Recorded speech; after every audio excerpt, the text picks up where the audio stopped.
Pada bagian ini kita akan mempelajari mengenai pengelompokan dari materi. Materi secara garis besar dibagi menjadi dua, yaitu zat tunggal dan campuran. Untuk zat tunggal dibagi juga menjadi dua, ada unsur dan senyawa. Untuk unsur dibagi menjadi tiga, ada logam, non-logam, dan metaloid. Untuk campuran sendiri dibagi menjadi tiga, ada larutan, koloid, dan suspensi. Kita akan bahas satu-satu pada slide berikutnya. Di sini dapat dilihat perbedaan antara unsur, senyawa, dan campuran. Unsur, zat yang tersusun dari satu jenis atom saja, tidak dapat diuraikan kembali menjadi zat yang lebih sederhana dengan reaksi kimia biasa. Untuk senyawa, tersusun dari dua jenis unsur atau lebih secara kimia, dapat diuraikan kembali melalui reaksi kimia biasa. Perbandingan massa unsur-unsurnya selalu tetap, sifatnya berbeda dengan sifat unsur penyusunnya. Sedangkan campuran tersusun dari dua atau lebih unsur atau senyawa secara fisika, dapat dipisahkan kembali menjadi zat penyusunnya secara fisika. Perbandingan massa zat-zat penyusunnya tidak tetap, sifatnya sama dengan sifat zat penyusunnya.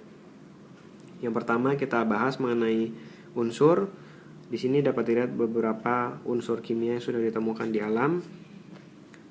Sampai saat ini ada 114 unsur yang sudah ditemukan. Dapat dilihat nanti lebih lengkapnya pada tabel periodik. Tabel periodik ini kita akan bahas pada video berikutnya. Seperti kita sudah pelajari pada bagian sebelumnya juga, suatu atom dalam kimia dilambangkan dengan lambang seperti berikut. A ini adalah nomor massa, kemudian Z ini adalah nomor dari atom tersebut, dan X itu adalah lambang dari atom. Contohnya yang dapat kita lihat untuk perak di sini, Ag memiliki nomor 47 dan massa 107,87. Untuk tata nama atom ini diatur oleh lembaga internasional yang bernama International Union of Pure and Applied Chemistry, atau disingkat dengan IUPAC. Dia tidak hanya mengatur mengenai tata nama, dia juga mengatur keseragaman perkembangan ilmu kimia secara internasional. Jadi di mana-mana yang namanya perak itu lambangnya tetap Ag. Dan demikian untuk seterusnya. Yang pertama untuk unsur logam. Unsur logam bersifat konduktor, menghantarkan panas dan listrik. Dia bersifat mengkilap dan lentur, dapat ditempa. Di sini dapat dilihat contohnya adalah emas dan raksa. Jadi memang secara umum logam itu bersifat padat, tapi ada juga logam yang bersifat cair, yaitu di sini contohnya raksa. Kemudian untuk unsur non logam bersifat isolator atau tidak dapat menghantarkan panas dan listrik kecuali karbon dan silikon yang bersifat semikonduktor. Kemudian unsur non-logam juga bersifat rapuh, tidak dapat ditempa dan tidak mengkilap. Di sini contohnya adalah karbon dan silikon. Karbon dan silikon ini bersifat semikonduktor ya. Semikonduktor. Kemudian selanjutnya untuk unsur metaloid, memiliki sifat peralihan dari logam menuju non-logam. Umumnya bersifat berwujud padat. Di sini contohnya adalah arsen dan berilium. Tidak banyak unsur metaloid, hanya ada 5 saat ini: arsen, boron, berilium, tellurium, dan strontium. Selanjutnya untuk senyawa.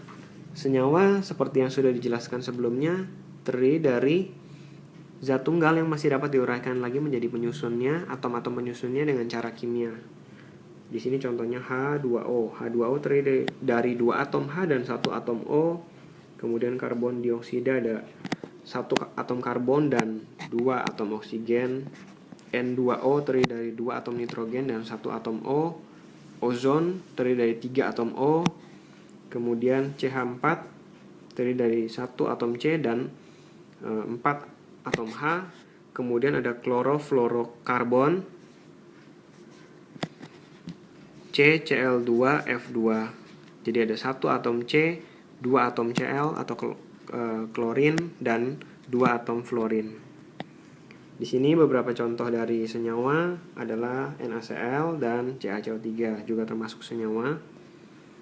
Selanjutnya untuk campuran itu dibagi menjadi 3, ada larutan, koloid, dan suspensi. Untuk larutan, yang paling gampang larutan antara air dengan gula atau larutan air dengan garam. Jadi untuk larutan itu campuran 2 zat atau lebih yang wujud akhirnya tunggal atau homogen ya. Jadi larutan akan terbentuk apabila ukuran diameter partikel zat yang dilarutkannya kurang dari 1 nanometer. Dia tidak dapat dibedakan lagi antara air dan garamnya. Di sini yang dapat dilihat pada gambar adalah contoh dari koloid. Koloid adalah campuran dari 2 zat yang mempunyai ukuran partikel antara 1 nanometer sampai 100 nanometer. Jadi koloid ini berukuran 1 nanometer sampai 100 nanometer.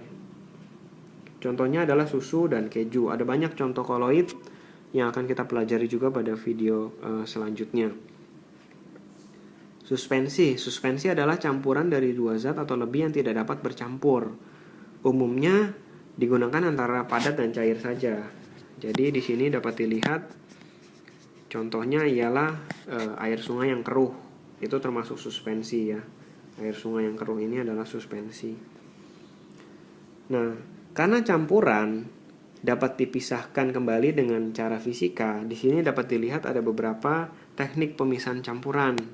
Untuk pemisahan zat padat dari larutan, memisahkan campuran 2 zat padat, kemudian ada juga memisahkan campuran zat cair. Untuk zat padat dari larutannya dapat dilakukan dengan evaporasi atau penguapan dan pengkristalan. Kalau memisahkan campuran 2 zat padat dengan penyaringan atau filtrasi, sublimasi, dan kromatografi. Untuk memisahkan campuran zat cair dengan teknik ekstraksi atau distilasi, penyulingan. Di sini dapat dilihat penjelasannya dan contoh-contohnya.